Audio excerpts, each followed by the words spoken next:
Ever wonder why native mascots and branding for sports teams are offensive? Do you think it's just woke culture gone too far? Maybe you think that it's actually a way to honor native people and aren't sure what the fuss is about. Let's talk about it. UNFTR! Okay, here's the quick answer, and then we'll dig in.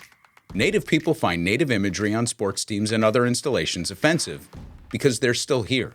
They exist. There are plenty of teams named after other groups and you don't hear them complain. Really? Like who? Vikings?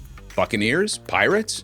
These are all descriptive representations of groups that participated in pretty damning activities like pillaging and plundering.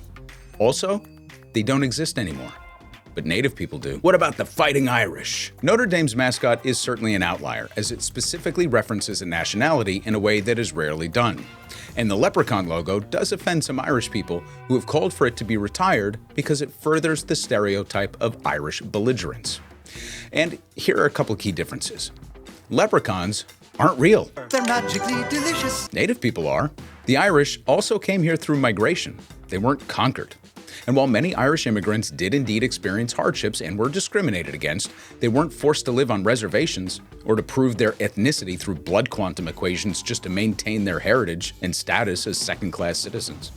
Natives are still here, relegated to the poorest, furthest reaches of our nation in order to keep them out of sight and out of mind. But they're still here. Brewers, Giants, and Yankees are descriptive terms, not cultures or ethnicities.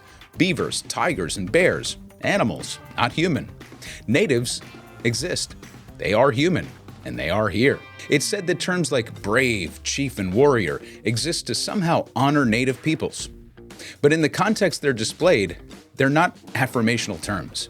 They're words ascribed directly through branding and identity as nicknames for natives. And most natives bristle at the thought of this kind of imagery being used to honor them. To the contrary, they would tell you that it doesn't honor them. Rather, it serves as a painful reminder that they're a conquered people, vanquished to open-air prisons and robbed of their heritage. Imagine for a moment another situation where conquerors brazenly display the likeness of those they conquered only to claim that they're doing it to honor them.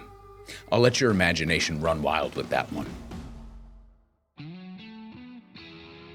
Despite the high-profile name change of the Washington football team, the word Redskin is still used as team names for scores of high school sports teams around the country. Redskins is derogatory. It's a slur.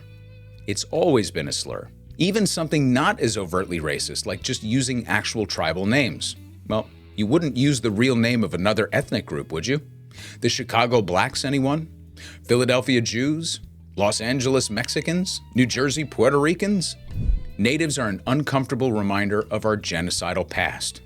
Perhaps, had we finished the job and relegated them to the dustbin of history as a people, we could appropriate them more comfortably as mascots.